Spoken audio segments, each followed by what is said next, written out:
Boa noite. Boa noite. Justiça autoriza depoimento de Dilma como testemunha na Operação Zelotes. Ex-ministro Gedel Vieira Lima envolvido em lobby para empreiteira OAS. Lula critica delações e afirma que não existe ninguém mais honesto que ele. Sem moedas para troco, comerciantes criam soluções alternativas. Brasil tem quase 4.000 casos suspeitos de microcefalia. Petróleo em queda, derrubações da Petrobras e aumenta a cotação do dólar. Novos aplicativos ajudam a comunicação e interação dos surdos.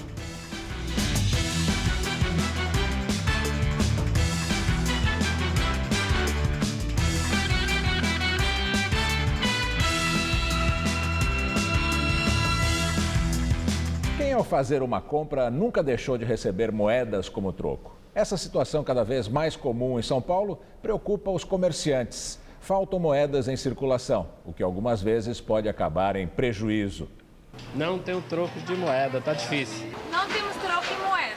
Tá aí. Quem é que nunca veio fazer uma compra e na hora de chegar ao caixa ouviu isso daqui que ela acabou de me falar? E aí a culpa nem é dela, nem minha do consumidor, porque eu também não tenho moeda. Parece que essas pequenininhas aqui, que às vezes valem tão pouco, estão ficando cada vez mais raras. Tá faltando. Tem até uns estabelecimentos que tem as plaquinhas solicitando moeda. E nesses casos que não tem troco, como é que faz? A gente até dá um brinde para o cliente que trouxer a moeda para a gente. São sempre os mesmos clientes que vêm, né? Eles procuram ajudar o máximo que pode, né?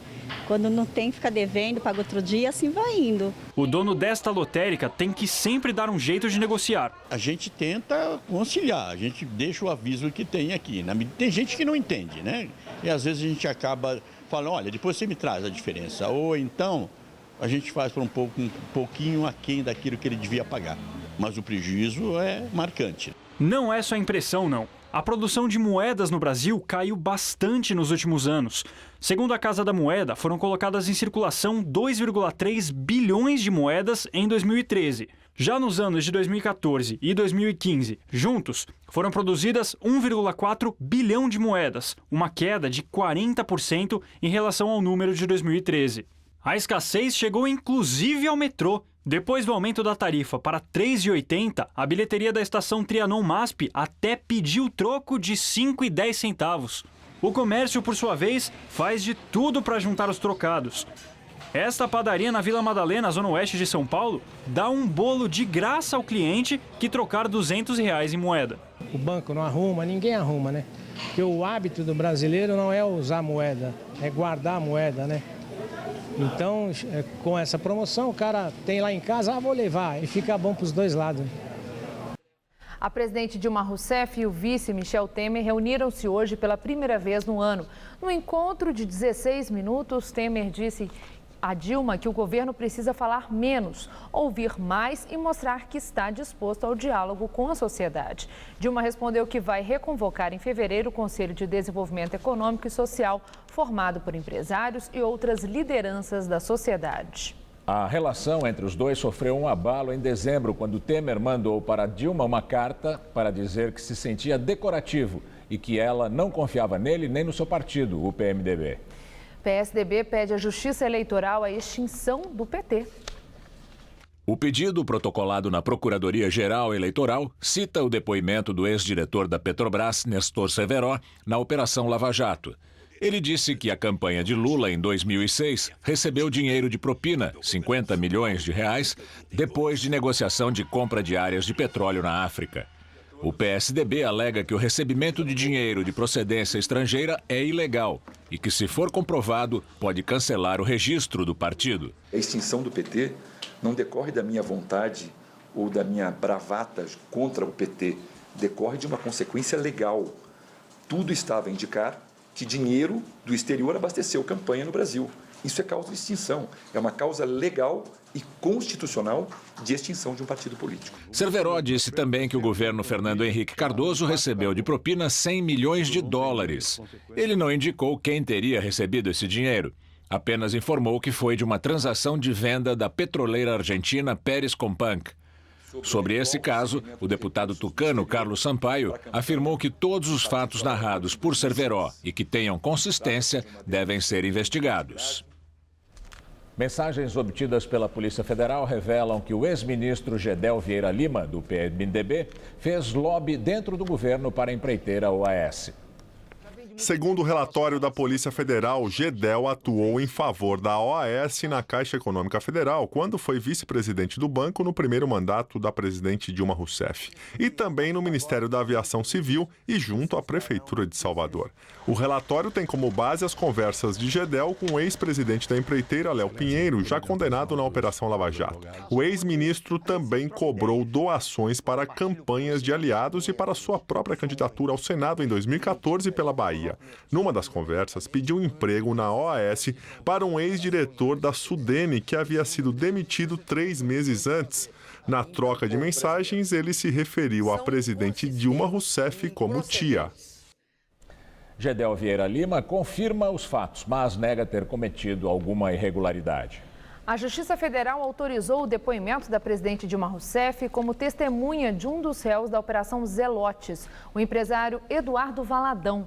A operação investiga a suspeita de pagamento de propina para integrantes do CARF, o Conselho Administrativo de Recursos Fiscais, do Ministério da Fazenda, com o objetivo de anular ou reduzir débitos tributários de empresas com a Receita Federal. O Palácio do Planalto informou que não vai comentar. Além de Dilma, a Justiça Federal também autorizou depoimentos de outros políticos, entre eles o ex-presidente Luiz Inácio Lula da Silva. Ex-presidente Lula afirma que não existe ninguém mais honesto que ele.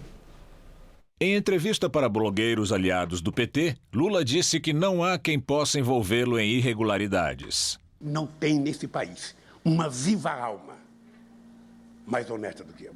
Eu duvido que neste país tenha um promotor, um delegado, um empresário, amigo ou não amigo, que tenha coragem de afirmar que eu tenha me envolvido em qualquer coisa ilícita nesse país.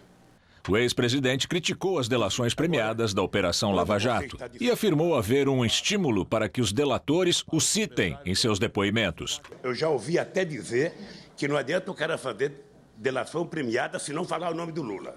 Lula defendeu o mandato da presidente Dilma Rousseff, chamou de tentativa de golpe explícito o processo de impeachment e alertou que não se pode brincar com a democracia.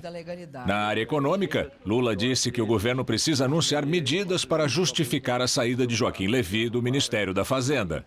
Nem o Levy, que era o representante do mercado no Ministério da Fazenda, virou governo. Nem ele. Então, nós não ganhamos ninguém e perdemos a nossa gente. A companheira Dilma tem o desafio agora que em algum momento desse mês, vão ter que anunciar alguma coisa na economia brasileira, inclusive para explicar à sociedade. O Levy saiu por quê? O que vai mudar? Vamos ao comentário de Josias de Souza, direto de Brasília. Ele fala sobre essa entrevista do ex-presidente Lula a blogueiros. Lula é o político mais honesto que Lula conhece. Hoje, numa entrevista a blogueiros, Lula disse: se há uma coisa de que me orgulho, é de que não há nesse país uma viva alma mais honesta do que eu.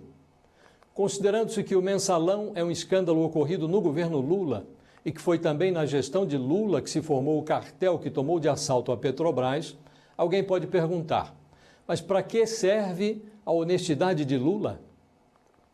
A exemplo do que ocorre com o governo de Dilma, o que atrapalhou a gestão de Lula foi o excesso de virtudes do presidente da República e dos seus apoiadores, os apoiadores aos quais ele entregou pedaços do Estado.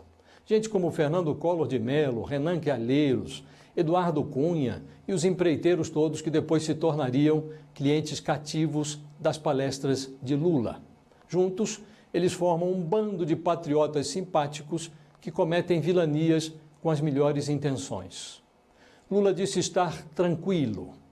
Ele disse que não tem no Brasil promotor ou delegado com coragem suficiente para dizer que ele cometeu algum ato ilícito.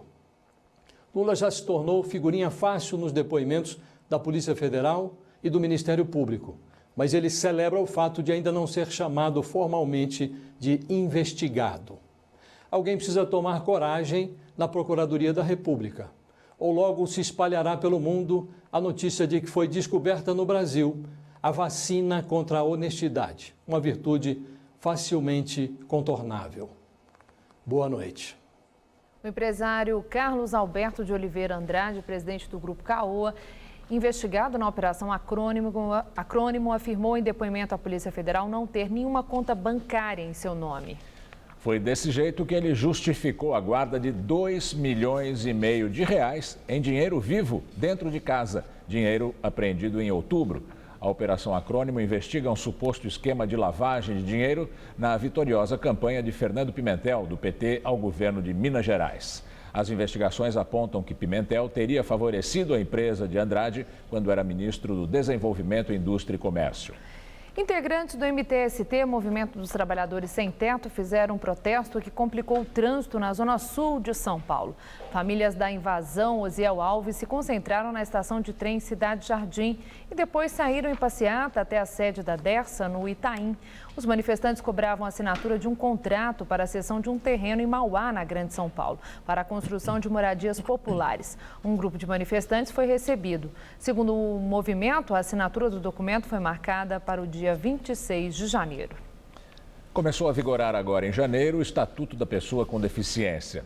A lei, sancionada em julho do ano passado pela presidente Dilma, prevê garantias nas áreas de educação, saúde e lazer. No caso dos surdos, novos aplicativos e plataformas ajudam quem depende de atendimento. O mundo que a gente ouve, o Guilherme entende de um jeito todo especial. A família se comunica em Libras, a língua brasileira de sinais. O garoto de 5 anos nasceu com limitação total na audição. Uma das batalhas é a falta de acessibilidade e também de informação. Falta acessibilidade, eu acho que falta as pessoas conhecerem a surdez. Eu falo que o surdo ele é um deficiente invisível, porque o cadeirante você consegue ver, o cego você também consegue ver. O surdo não, o surdo está ali e ninguém sabe que ele é surdo, a não ser quando ele vai falar, geralmente a voz deles é um pouco mais abafada, ou começa a mexer as mãos. Uma solução para ajudar deficientes auditivos acaba de ser instalada em todos os cartórios do estado. É uma teleconferência entre 3 pessoas, demonstrada aqui nesta simulação. Primeiro, a pessoa surda explica o serviço em Libras para uma intérprete pelo computador. Depois, a intérprete repassa a demanda em português para uma das atendentes. Que tipo de diferença vocês já notaram? Bom, primeiro a sensação de dignidade, né, do deficiente, que ele chega e fica feliz de não ter que depender de ninguém. E o segundo que a gente percebe é que para nós também gera uma segurança muito grande pela certeza de que a informação que nós temos que dar, ela é recebida da maneira correta. Segundo o IBGE, o Brasil tem hoje quase 10 milhões de deficientes auditivos, mais de 500 mil só aqui na cidade de São Paulo. Agora imagina como deve ser difícil para essas pessoas buscarem informações sobre o transporte público, como se locomover, por exemplo, em uma estação de metrô lotada. Aqui na linha amarela, outra ferramenta pretende facilitar esta comunicação. A ferramenta atende pelo nome de Hugo. O bonequinho em 3D traduz as informações do site para a língua de sinais, baldeações, itinerários, até se a velocidade dos trens está reduzida. Esse Hugo sabe de tudo. Você escreve, fala ou tira foto de texto e o Hugo traduz automaticamente o português para Libras. Também dá para baixar o aplicativo do boneco pelo celular ou tablet. Aliás, lembra do Guilherme? Pois é, ele e o Hugo já são amigões. A gente acessa bastante, quando a gente esquece algum sinal, quando esquece alguma palavra, a gente vai lá e consulta o Hugo. Ele mesmo já fala, olha lá no aplicativo. Eu acho muito legal, eu acho que cada vez mais vai aparecer coisas assim e no futuro eu acho que a comunicação vai ser bem mais fácil. Casos notificados de microcefalia no Brasil continuam aumentando e chegam perto de 3.900. As informações foram divulgadas hoje pelo Ministério da Saúde. O último balanço divulgado na semana passada registrava 3.530 casos. Hoje já são 3.893. O levantamento considera notificações desde o dia 22 de outubro, quando começou o monitoramento da doença, até 16 de janeiro, sábado passado. No total, 230 casos tiveram confirmação de microcefalia e 282 foram descartados. Os outros 3.381 continuam em investigação. vacinação. Mesmo entre os confirmados, só 6 tiveram a relação com o Zika vírus comprovada. São 21 estados afetados e Pernambuco continua liderando com 1/3 dos casos do país, seguido por Paraíba e Bahia.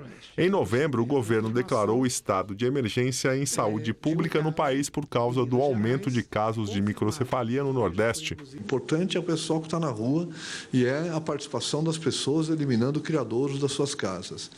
Que isso possa puxar a curva para baixo, ou melhor, não deixar a curva subir. Não deixar o mosquito nascer significa não deixar a curva subir.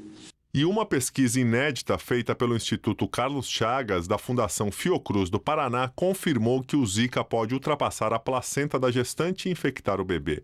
O vírus transmitido pelo mosquito Aedes aegypti é apontado hoje como a principal hipótese para o aumento dos casos de microcefalia no Brasil. A doença faz com que bebês nasçam com um cérebro menor do que o esperado, com um perímetro inferior ou igual a 32 centímetros, o que compromete o desenvolvimento da criança em 90% dos casos. Não é uma grande novidade, é verdade, quando se pensa que se o vírus foi encontrado no feto, ele atravessou a placenta, mas são pequenos fragmentos de conhecimento que vão se reunindo para que lá na frente nós tenhamos um quadro completo que possa permitir tratamentos, por exemplo. A Fundação Casper Libero lança a campanha Todos no Combate. A partir de hoje, a TV Gazeta, as rádios Gazeta AM, FM, o GazetaEsportiva.com e a Faculdade Casper Libero estarão empenhados na divulgação de informações sobre o mosquito Aedes aegypti, transmissor da dengue, chikungunya e zika vírus. E os telespectadores também podem participar. todosnocombate.com. Abraça essa causa com a gente, venha fazer parte desse grande combate. O pontapé inicial da campanha foi no programa Revista da Cidade hoje cedo. Os apresentadores Marise Dalino e Leão Lobo falaram sobre a importância de combater o mosquito Aedes aegypti. O que me assusta é que as pessoas não sabem ainda identificar o mosquito, não sabem a diferença de pernilongo e a dengue, e você precisa se atentar, ele é pretinho, com uns pontinhos brancos. Eu fico neurótico, porque eu tô com a minha netinha com 5 meses, então você fica desesperado com essa coisa, né? Porque tá assustador, né? A partir de hoje, até 28 de fevereiro, toda a programação da TV Gazeta vai trazer vídeos sobre o mosquito que é transmissor da dengue, chikungunya e do zika vírus. No ano passado, a cidade de São Paulo registrou mais de 100 mil casos de dengue. A gente convidou 20 apresentadores do elenco da TV. Todos eles foram muito solícitos, né, em aceitar o convite, né? E eles estão falando desde pequenas ações com relativas à água parada, até assim, ações que você pode fazer no seu bairro, na sua comunidade. Eu estou no combate pelo meu filho. Eu estou no combate pela minha neta. Eu estou no combate pela minha família. Eu estou no combate pelos meus amigos. Nós estamos no combate pelo Brasil. Além da TV, alunos e professores da Faculdade Casper Libero, o GazetaEsportiva.com e as rádios Gazeta AM e FM também vão participar. Eliminar os criadouros é a melhor maneira de prevenir a contaminação. Todos no combate contra a dengue aqui na Gazeta FM. Todo mundo pode participar da campanha. Basta compartilhar uma foto mostrando como você faz para combater o mosquito Aedes aegypti. As instruções estão no site todosnocombate.com. Vamos ver como funciona? Você quer participar da campanha Todos no Combate e ainda aparecer no site da Gazeta e na programação da TV Gazeta? É muito fácil, mas tem que seguir as instruções. Primeiro, tira uma foto sua no combate contra o Aedes aegypti. Aí você posta ou na página do Facebook da Gazeta, ou você posta no seu Instagram ou no seu Twitter. Você tem que colocar a hashtag Todos no Combate. As fotos vão aparecer no site e também na programação da TV. O site, criado especialmente para a campanha, também traz o material informativo e reportagens sobre o tema. Nos corredores da Fundação Casper Libero, a hashtag Todos no Combate já pegou. Todos no Combate, uma campanha da Fundação Casper Libero. Apoio TV Gazeta. A tarde de ontem foi a mais fria no mês de janeiro dos últimos 3 anos. Os termômetros marcaram 22 graus, mas a sensação térmica por causa dos ventos chegou a 16 graus na região do aeroporto de Congonhas, na zona sul de São Paulo. Segundo a meteorologia, os paulistanos podem sentir ainda mais frio durante as próximas madrugadas. Vamos agora aos detalhes da previsão com Luciana Magalhães. A quinta-feira será de temperaturas mais baixas em boa parte do Brasil. Como o céu está mais carregado e a chuva persiste em vários pontos do país, o sol aparece tímido e em pleno verão as temperaturas ficam amenas, onde geralmente faz bastante calor, como em Palmas, onde a máxima amanhã fica em 27 graus, em Teresina com máxima de 29 e no Rio de Janeiro com máxima também de 27. E o céu continua com muitas nuvens e chove ao longo do dia do norte de Goiás até o Ceará e também no Espírito Santo. Em compensação, do sul do Mato Grosso até o Rio Grande do Sul, o tempo fica firme e ensolarado. Já em São Paulo, o sol também deve aparecer e deixar o ar seco no oeste, sul e Vale do Ribeira. Mas a umidade continua alta nas demais áreas, onde são esperadas pancadas de chuva, principalmente no Vale do Paraíba. A exceção fica com a Baixada Santista e a Grande São Paulo, onde o céu continua fechado, mas não chove. No centro-oeste paulista, máxima amanhã de 32 graus em Votuporanga e também em Presidente Bernardes. Já no norte, a máxima esperada é de 30 graus em São José do Rio Preto e de 29 em Barretos. E na faixa leste, máxima amanhã de 27 graus em Sorocaba e de 26 em Santos. Até sexta-feira, o céu da capital fica com muitas nuvens, mas a chance de chuva é mínima. Máximas de 25 graus amanhã e de 26 na sexta. E no sábado, a nebulosidade diminui e a temperatura sobe. A máxima fica em 28 graus. E 2015 foi o ano mais quente no planeta desde que começaram os registros de temperatura há pouco mais de 100 anos. A informação foi divulgada hoje pela NASA e pela Agência Nacional Oceânica e Atmosférica. Segundo as agências norte-americanas, a temperatura média global no ano passado foi 0,9 graus Celsius, mais alta que a média apresentada no século XX. 2015 bateu o recorde anterior registrado em 2014. E dezembro também foi o mês mais quente em 136 anos. Nos Estados Unidos, o mês passado apresentou temperatura 6 graus acima da média do século XX. Ao longo dos 12 meses de 2015, 10 meses bateram os recordes de temperatura individuais. Essa é a maior margem para um recorde anual em comparação com a marca de referência anterior. Uma falha em um dos trens da linha 3 vermelha do metrô atrasou a viagem e causou transtornos aos passageiros. De acordo com o metrô, a falha aconteceu por volta do meio-dia em um trem que circulava entre as estações Carrão e Penha, no sentido Corinthians e Taquera. Os passageiros se acumularam nas catracas e na plataforma. Por cerca de meia hora, os trens passaram a circular somente em direção à Barra Funda. Segundo o metrô, técnicos foram enviados ao local à 1 da tarde para solucionar o problema. Às 2 da tarde, os trens ainda circulavam mais cheios, com velocidade reduzida e maior tempo de parada. Não há estimativa de quantos passageiros foram afetados pelo problema. Muitos casais com uma boa situação econômica estão optando por ter os filhos em Miami, na Flórida. A maioria dos casais justifica a decisão como sendo a melhor opção para o futuro das crianças. Com a cidadania norte-americana, os filhos podem, no futuro, morar e estudar no país e nem o dólar na casa dos R$ assusta esses casais que planejam o sonho. A Suelen e o Felipe já estão de volta à casa deles em Natal, no Rio Grande do Norte. Agora acompanhados do filho João, que nasceu em novembro. Foram 2 meses em Miami, incluindo o nascimento do bebê. Tudo planejado para que o parto fosse mesmo lá nos Estados Unidos. E a gente entende que ele tem um diploma de uma universidade americana, tem um maior acesso ao mundo. Para Suelen, fundamental nesse processo foi contar com médicos que se comunicassem não apenas em inglês. Não tivemos dificuldade com a língua, né?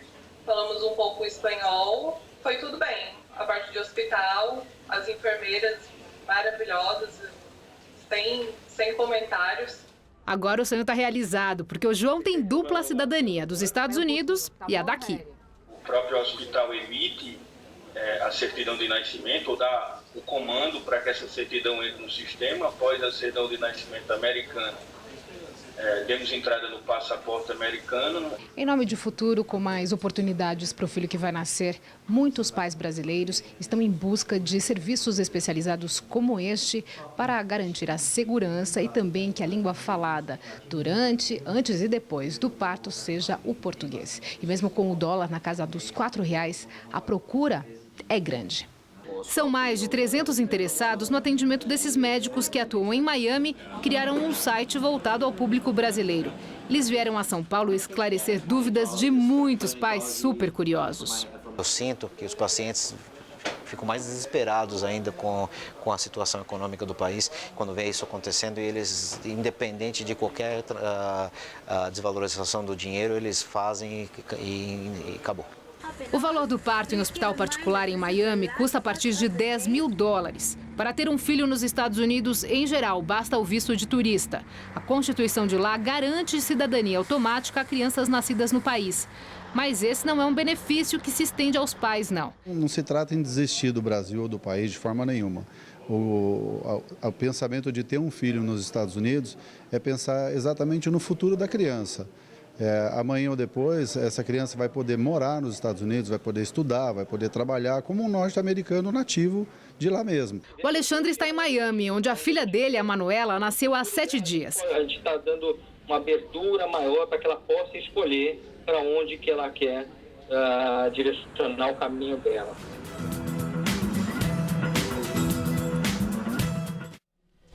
A salada de alface, tomate e cebola está mais cara na mesa do paulistano.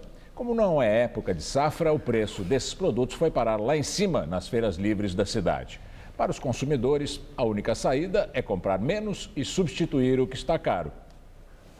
A combinação é simples: alface, tomate e cebola. Uma pequena porção por R$5. E o tomate é o principal vilão. No último ano, o quilo da fruta subiu quase 50%. E daí não é difícil encontrar unidades firmes e grandes por R$10 o quilo. Essa época é fora de produção, por causa dos fenômenos da natureza, por causa da chuva, enfim. Quem quer economizar acaba arriscando os menores e mais machucados. O quilo pode cair para os R$3.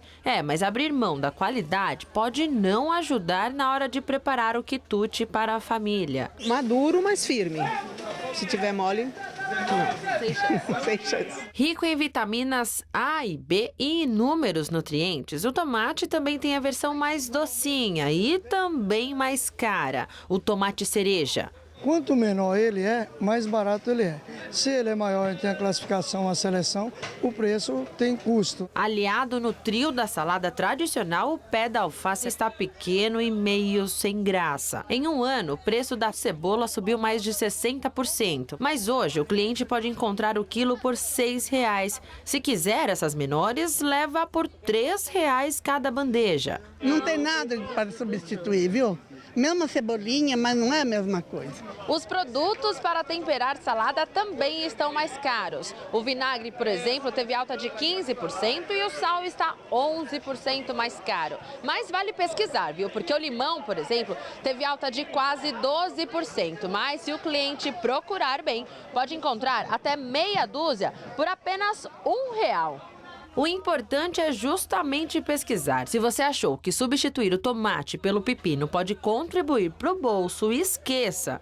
O japonês está R$10 o quilo. Daí vale usar a criatividade. Aproveitar a época de frutas como carambola e manga palmer para montar saladas com misturas mais refrescantes. O bolso agradece e a saúde também.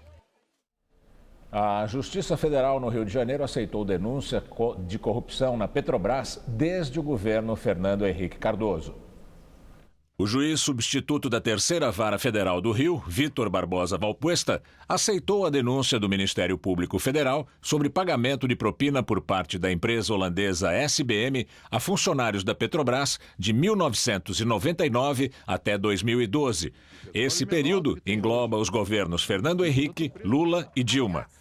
Serão réus os ex-funcionários da Petrobras, Jorge Zelada, Renato Duque, Pedro Barusco e Paulo Roberto Buarque Carneiro, além dos ex-representantes da SBM no Brasil, Júlio Ferman e Luiz Eduardo Campos Barbosa. O caso começou a ser investigado antes da Operação Lava Jato e, por isso, tramita na Justiça do Rio. Zelada e Duque estão presos em Curitiba por causa da Lava Jato. Barusco fez acordo de delação premiada nos 2 casos. A SBM já havia admitido propina de 139 milhões de dólares no Brasil e negocia com o governo um acordo de leniência, que é uma espécie de delação para empresas. Zelada nega as acusações. Os outros não se manifestaram por enquanto. Está marcado para amanhã, às 5 da tarde, o 5º ato contra o aumento das passagens do transporte público. Vai ser próximo do terminal Parque Dom Pedro II. Os 5 detidos nos atos de ontem já foram liberados. Depois dos protestos, um grupo de manifestantes entrou em confronto com a polícia no centro de São Paulo. No ato que seguiu para o centro de São Paulo, quando os manifestantes já estavam dispersando, houve um tumulto em frente à Estação República do metrô.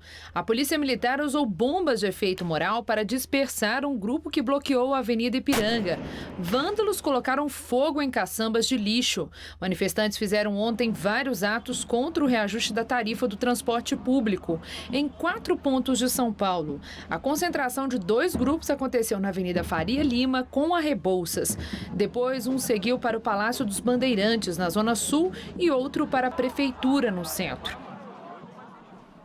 As manifestações contra o reajuste da tarifa do transporte público em São Paulo, na entrevista do dia com Maria Lídia Flandoli. Para falar sobre a causa que defende, entrevisto Luiz Tavares, militante do movimento Passe Livre, estudante de Relações Públicas. Obrigada, Luiz, por estar conosco. Já vi que vocês agendaram uma nova manifestação para amanhã, às 5 da tarde, lá no Parque Dom Pedro. Eu quero começar sobre uma avaliação que vocês fazem. Será amanhã a 5ª manifestação desse ano, né? Como vocês avaliam? Há um avanço na causa que vocês defendem, naquilo que vocês pretendem? Ou, como havia menos gente ontem, pode já começar a ter uma fadiga e haver um esvaziamento? Bom, a gente avalia os atos contra o aumento da tarifa de forma positiva, principalmente pós-junho de 2013, quando o transporte ele começou a entrar muito em pauta na vida das pessoas, começou a se falar mais do transporte e no sentido principalmente da tarifa zero no transporte, que em essência é a pauta do movimento Passe Livre. Então, os atos contra a tarifa da região central, que o MPL está puxando, a gente vê esses protestos como uma forma de disputa de poder, né, no centro, como forma de mostrar a mobilização popular e enfim, a indignação das pessoas, né, o incômodo das pessoas em relação ao aumento da tarifa, mas, ao mesmo tempo, a gente sempre tenta pautar a questão da polícia nos atos.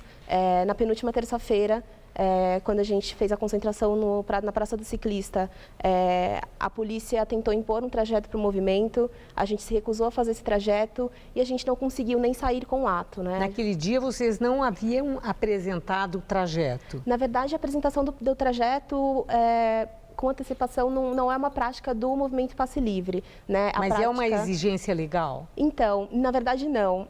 Na verdade foi uma coisa que foi posta pelo secretário de Segurança Pública, mas que na verdade o movimento Passe Livre sempre se dispõe a destacar um militante em toda a concentração do ato para poder fazer essa negociação do trajeto com a polícia. Então, na verdade, o movimento Passe Livre sempre tem essa abertura de diálogo, a gente sempre está disposto a dialogar uma possível negociação de alguma rua, mas não é cabível que a polícia queira pautar o trajeto do ato que é político e assim como o trajeto escolhido é político, então não cabe à polícia militar querer escolher um trajeto para as pessoas andarem. Mas eles querem escolher o trajeto Eu não digo naquele dia, na terça-feira, depois que aconteceu o que aconteceu, aí a segurança pública deu uma justificativa que, ao solicitar a manifestantes, não apenas o passe livre, a todas as manifestações que apresentem o trajeto com alguma antecedência, que seria, isso é o que disse a segurança pública, para uma organização das forças da PM para a garantia da segurança dos manifestantes e da população. Para vocês, isso faz sentido? Olha, desde junho de 2013, né? Junho de 2013, que foi os grandes atos contra o aumento da tarifa, o MPL não divulgou os trajetos com grande antecedência antes do ato. Então, a gente sempre divulga o ato na concentração. Isso é em base de 1 hora antes do ato de fato sair.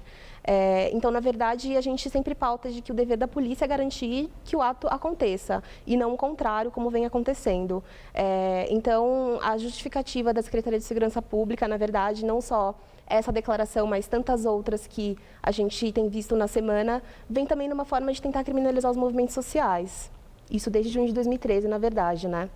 Mas a ação da polícia, vocês criticaram bastante outros militantes do movimento Passe Livre, a ação da polícia, entendendo que houve excesso, que houve abuso, que houve truculência. Aí eu faço uma pergunta sobre aquela presença dos chamados Black Blocs nas manifestações do movimento Passe Livre. Aí houve quebradeira, destruição de bens particulares e públicos. Como vocês que criticaram a polícia entendem que a polícia deve agir diante da ação desses Black Blocs?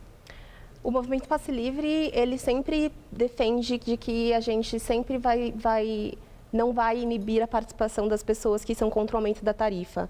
O movimento Passe Livre pauta o transporte e não é por acaso, uma vez que o transporte ele é uma pauta transversal que está na vida de todas as pessoas que vivem na cidade. Então, toda vez que tem um aumento de tarifa, que o movimento chama atos, a gente sempre quer a participação do maior número de pessoas. Então, a gente sempre diz que qualquer pessoa que seja contra a tarifa, que seja contra o aumento e que queira ir lutar pela tarifa zero, essas pessoas, elas são, de certa forma, bem-vindas nos nossos atos. Não é papel do movimento Passe Livre criminalizar as pessoas ou, de certa forma, criar um perfil do manifestante bom ou ruim ou que pode ou não comparecer aos atos. Os atos são abertos, de certa forma, pode ficar um pouco vulnerável, porque a gente sempre, todos os atos, na verdade, a gente identifica o que a gente chama de P2, que seria pessoas infiltradas, policiais infiltrados dentro dos atos, que em geral começam algum tipo de conflito e aí depois dá margem para a polícia justificar o porquê da repressão. Então, na verdade... Quer dizer que vocês acham que são os policiais que estimulam os chamados Black Blocs, os que usam máscaras e que as imagens mostraram, que destruíram esses bens públicos e particulares? Ali tinha policial fazendo aquele papel? Isso? Todo ato a gente Vocês encontra suspeitam pessoas ou tem P2. certeza disso? Na verdade, a gente vê. Ontem mesmo a gente... Você tem certeza? Ontem mesmo a gente, ontem que foi o 4º grande ato, que eu fui, na verdade, porque o ato se dividiu, eu fui para o Palácio. Ontem mesmo a gente viu uma pessoa circulando no ato e no final do ato a pessoa entrou, a pessoa estava com roupa normal. No final da manifestação, essa pessoa entrou dentro de uma viatura e foi embora. Mas circulou ou estava entre aqueles que promoviam a violência e a quebradeira? Estava circulando. Então, mas na verdade... Sim, mas isso é uma estratégia de polícia no mundo inteiro, né? Ter aquelas pessoas que ficam ali atuando também profissionalmente, né? Isso depende. A partir do momento que você só está circulando, a gente entende de um jeito. Agora, quando a gente vê que a pessoa está tentando ali de alguma forma criar algum conflito para depois justificar a repressão, aí é outra. Então, quando a gente identifica essas pessoas, a gente tenta sempre ficar perto e, enfim, ter o cuidado. Porque a ideia do movimento Passe Livre é que a gente termine todos os atos. A gente nunca quer colocar a vida das pessoas em risco por conta da polícia. Então... Que as suas próprias vidas. Né? Exatamente. Vocês estão lá, né? Não só as nossas, mas de todos que estão na rua, né?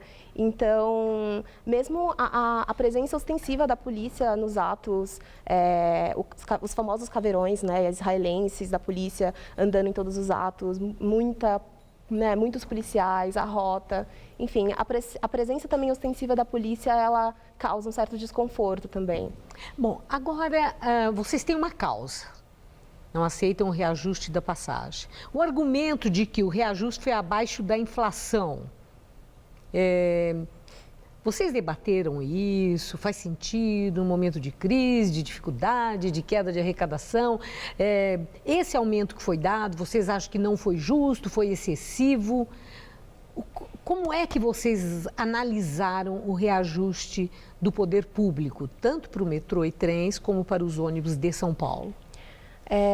A tarifa a gente já considera injusta, né? Porque o Movimento Passe Livre, ele pauta a tarifa zero no transporte coletivo. Vocês consideram injusta? Com certeza. Sim. Ter tarifa é injusto. Então, o aumento, ele só reitera uma segregação socioespacial que a gente já tem hoje na cidade. Então, quando o Movimento Passe Livre, né, fala sobre a tarifa zero, o Movimento Passe Livre, em sua essência, pauta a tarifa zero, a gente não está falando só da tarifa zero em si no transporte, mas a gente está falando de assegurar um direito à cidade das pessoas. A gente tem uma pesquisa do IPEA que diz que 37 milhões de pessoas não podem pagar pela tarifa, ou seja, são 37 milhões de pessoas que não circulam na cidade. Então, toda vez que a tarifa aumenta, esse número de pessoas excluídas só aumenta. Então, o Movimento Passe Livre, quando se propõe a discutir a tarifa zero, né, e quando se propõe a pautar a tarifa zero, a gente está se colocando aqui para a gente tentar viver a cidade que a gente constrói. E se não houver, por parte do poder público, um recuo em relação à tarifa? Qual é a estratégia de vocês? Vocês vão continuar com manifestações indefinidamente ou tem um prazo para ter chamado a atenção para o que vocês protestam? Bom, o Movimento Passe Livre, na verdade, a gente disse que a gente só vai parar quando a gente, de fato, não tiver mais catracas na cidade. Mas, em relação ao aumento, a justificativa do aumento, que foi abaixo da inflação, a gente sempre considera que o aumento de tarifa, ele é uma opção política. Em que sentido? É uma opção política, por exemplo, você aumentar a tarifa abaixo da inflação. Então, se você conseguiu aumentar a tarifa abaixo da inflação, isso significa que você conseguiu optar por abaixar. Então, a crise que tanto se fala hoje, ela sempre vai onerar o trabalhador e a trabalhadora. Então, de novo, é sempre os mais pobres pagando por uma crise que não foram eles que começaram. Então, o aumento de tarifa, ele vem nesse sentido também de tentar arrecadar dinheiro de alguma forma, mas, de novo, você coloca mais outras milhões de pessoas sem acesso à cidade, né? Sem esse direito à cidade assegurado. Eu agradeço muito a sua entrevista, os seus esclarecimentos. Muito obrigada, Luiz. Obrigada. Uma boa noite. Obrigada. Estela. A Petrobras confirmou hoje que iniciou negociações para a venda de subsidiária na Argentina. Em comunicado à Comissão de Valores Mobiliários, a estatal informou que até o momento não há qualquer acordo firmado que confira a segurança quanto à conclusão da transação. A estatal brasileira está interessada em se desfazer de ativos para reforçar seu caixa. Na semana passada, o Conselho de Administração da Petrobras reduziu o plano de investimento da companhia para o período de 2015 e 2019. O preço das ações da Petrobras continua despencando na Bolsa de Valores de São Paulo. As ações preferenciais mais negociadas e sem direito a voto terminaram o pregão cotadas a R$ 4,43, desvalorização de 4,94%. Um dos fatores para o tombo das ações da estatal brasileira é a desvalorização do petróleo no mercado internacional.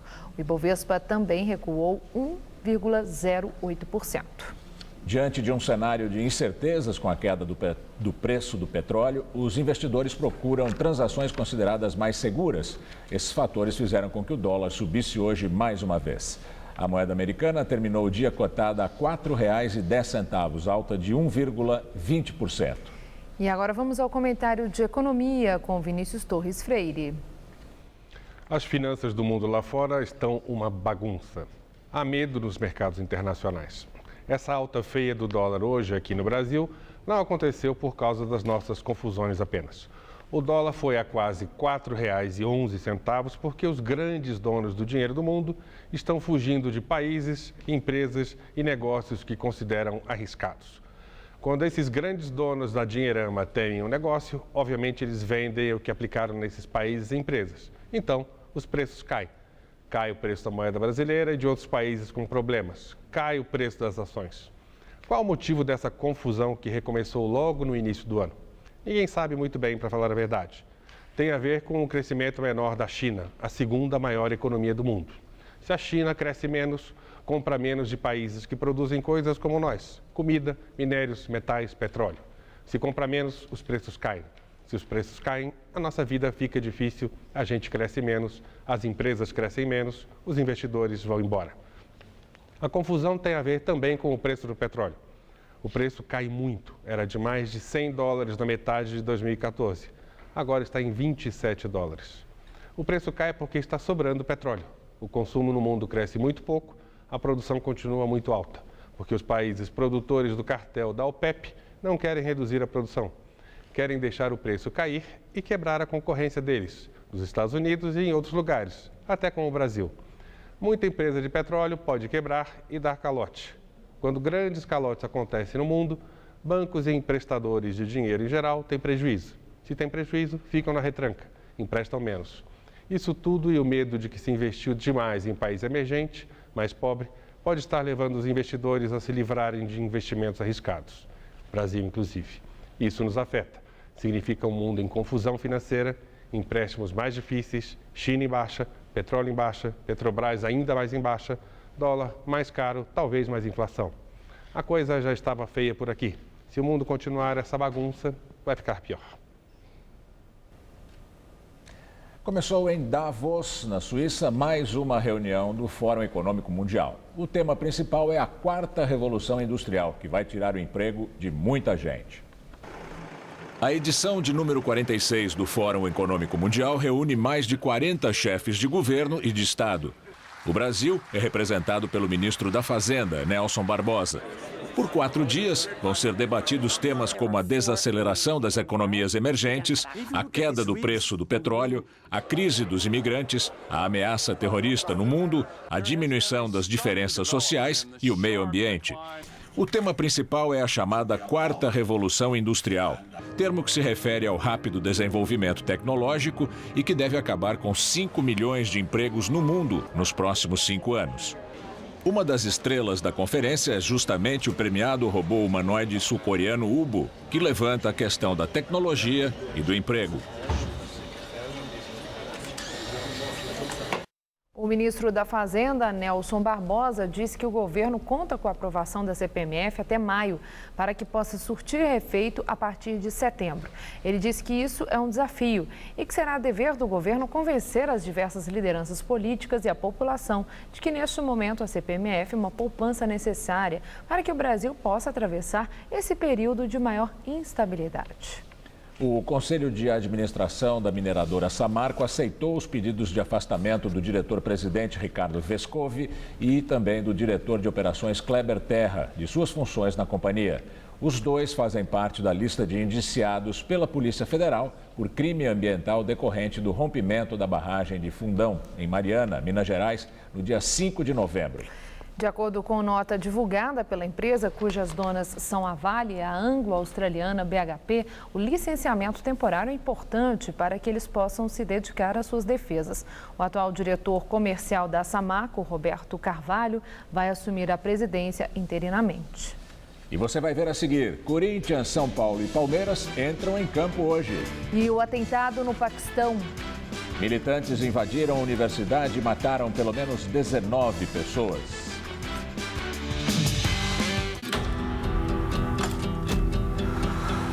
Quando é dada a largada, somos todos energia. É bola rolar em campo, somos todos paixão. Se o desafio parece impossível, somos superação.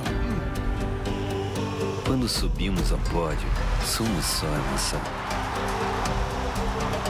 Se não foi dessa vez, somos todos respeito. Mas se o hino toca, somos puro orgulho. Porque somos o país dos Jogos Rio 2016. Somos atletas, somos torcida, somos anfitriões, somos todos Brasil. Pratique o espírito olímpico. Qual Casper você é? Eu sou jornalismo. Eu sou relações públicas. Eu sou publicidade e propaganda. Eu sou rádio, TV e internet. A minha Casper é comunicação. Aqui tem teoria, prática, oportunidade de estágio e a melhor localização. Essa é a minha Casper. Essa é a nossa Casper. Você dedicou noites, abriu mão dos finais de semana e até perdeu o namorado. E se você que fez o Enem perder o prazo de inscrição do ProUni e do FIES, além de perder a chance de definir o seu futuro, você vai perder noites de novo, vai perder finais de semana de novo, você vai perder até o namorado de novo. E perder o namorado de novo não dá, né? Não perca o prazo de inscrição e siga o caminho de oportunidades. Uma pátria educadora se faz com educação de qualidade.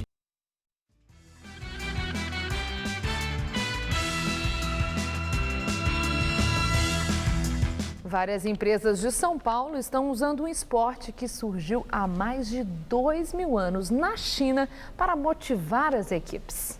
O Dragon Boat usa uma imensa canoa com um dragão na proa e os participantes têm que remar no mesmo ritmo. O esporte já tem milhares de adeptos pelo mundo. Represa de Guarapiranga. Entre diversos barcos, esse chama a atenção. A gente estava procurando um esporte em equipe e pensei em construir um barco viking. E o cara falou para mim, traz uma foto de um barco. E eu pesquisando na internet achei isso aqui pronto, né? E fui descobrindo aos poucos que isso aqui é mundialmente conhecido. São 50 milhões de pessoas no mundo envolvidas nessa atividade. Só o Brasil que estava de fora. A canoa é estreita e longa, tem cabeça e rabo de dragão. Há 35 anos, remar numa dessas passou a ser oficialmente um esporte. O Ricardo e o Fábio, atletas brasileiros, importaram a ideia para as nossas águas e pretendem montar times, fazer campeonatos, espalhar essa filosofia. Quando você entra no barco de uma maneira lúdica, você mostra isso para eles na prática, né? O que é um trabalho de equipe. Diz a história que o Dragon Boat, ou o barco dragão, nasceu na China há 2.300 anos. Atualmente, por lá, são 18 mil barcos, mas aqui no Brasil, na América Latina, sabe quantos? Só 6 unidades e que estão aqui em São Paulo. Agora, esse é um barco festivo, não de guerra. E por isso, ó, tem esse bumbo que faz a liderança funcionar muito bem. E bora lá, time! O tambor dita o ritmo. Nesse caso, o comando é da Paloma, que hoje vai liderar os colegas de trabalho. Sincronismo e todos têm o mesmo ritmo é o segredo pra gente conseguir todo mundo junto e pegar na mesma pegada, né? Se eu bater mais rápido, eles vão remar mais rápido. Se eu bater mais devagar, eles vão remar mais devagar. O Dragon Boat, pouco conhecido no Brasil, despertou o interesse de empresas para atividades motivacionais. É um desafio que cabe até para quem não sabe remar.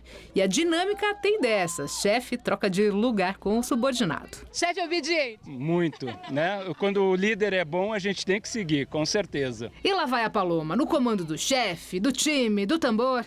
A primeira tarefa deles foi vencer os outros barcos. Na segunda, o desafio mudou. Todos chegarem juntos. E aí, o pessoal teve de ajustar o compasso.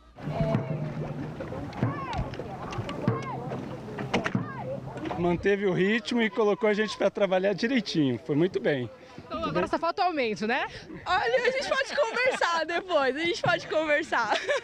A psicóloga Gisele Franco explica que a atividade lúdica e prazerosa permite também trazer resultados práticos nas empresas. A minha maior preocupação é o seguinte, não ser mais uma dinâmica, não ser só uma recreação, mas ser efetivamente uma experiência que vá tirar um grande aprendizado para essa equipe, de acordo com os desafios que eles estão vivendo no dia a dia deles. Um dia com cara de festa, clima de fim de semana, mas com rendimento de pleno expediente. A lição disso é que o trabalho em equipe é essencial, ninguém consegue nada sozinho.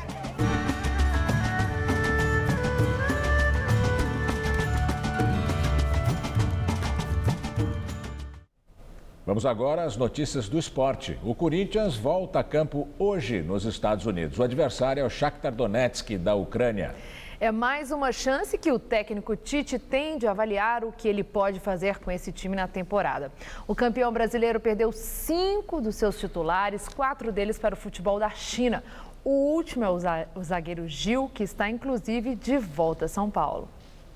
Gil é o 5º titular que o Corinthians perde desde o começo do ano. Em sua última partida pelo torneio da Flórida, o atual campeão brasileiro vai enfrentar o Shakhtar Donetsk sem o zagueiro, que disse estar acertando os detalhes finais da sua transferência para o Shandong Luneng. O jogo acontece às 9h45 em Orlando e tem 2 novidades: a volta do goleiro Cássio e a entrada de Iago no lugar de Gil. A gente veio aqui para poder tentar resolver isso o mais rápido possível aí. Se for de sair mesmo, eu tenho certeza que vou sair de cabeça erguida, que eu fiz o meu melhor trabalho, desenvolvi o meu melhor trabalho aqui no Corinthians com todas as condições, né?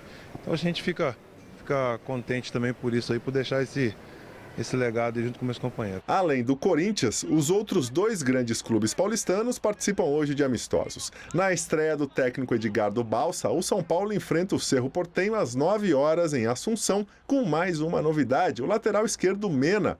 Lugano viajou com a delegação, mas não deve jogar. E o Palmeiras joga neste momento a sua primeira partida do ano contra o Paraguaio Libertad pela Copa Antel no Estádio Centenário em Montevidéu. O jogo está empatado em 0-0. Militantes armados invadiram uma universidade no Paquistão e mataram pelo menos 19 pessoas. O número de vítimas pode subir porque há dezenas de feridos. Ainda não há certeza sobre a autoria do massacre. O ataque aconteceu numa universidade no noroeste do Paquistão. Os agressores escalaram os muros da instituição e abriram fogo contra professores e alunos nas salas de aula e em dormitórios. O Exército informou que encerrou as operações no campus 6 horas depois do ataque. 4 suspeitos armados foram mortos. Um alto comandante do Talibã paquistanês assumiu a responsabilidade pelo massacre, dizendo que foi um ato de vingança por operações militares contra o grupo. Mas depois, um porta-voz oficial do Talibã negou o envolvimento e condenou o ataque, chamando a ação de não islâmica. O Estado Islâmico libertou 270 civis que tinham sido sequestrados no fim de semana na cidade síria de Deir ez-Zor. Entre os reféns libertados estão mulheres, crianças e idosos. Apesar de livres, eles não podem sair das vilas controladas pelos jihadistas. Cerca de 130 homens continuam presos. A informação foi levantada pela organização não governamental Observatório Sírio de Direitos Humanos, com base em Londres. O Jornal da Gazeta termina aqui. A edição de hoje pode ser vista no site do Jornal da Gazeta. Mais notícias em nossa edição das 10. Uma boa noite para você. Voltamos amanhã às 7 em ponto. Boa noite e até lá. Relembre a trajetória da Pimentinha em Elis de Voz e Alma. Hoje, 11h30 da noite.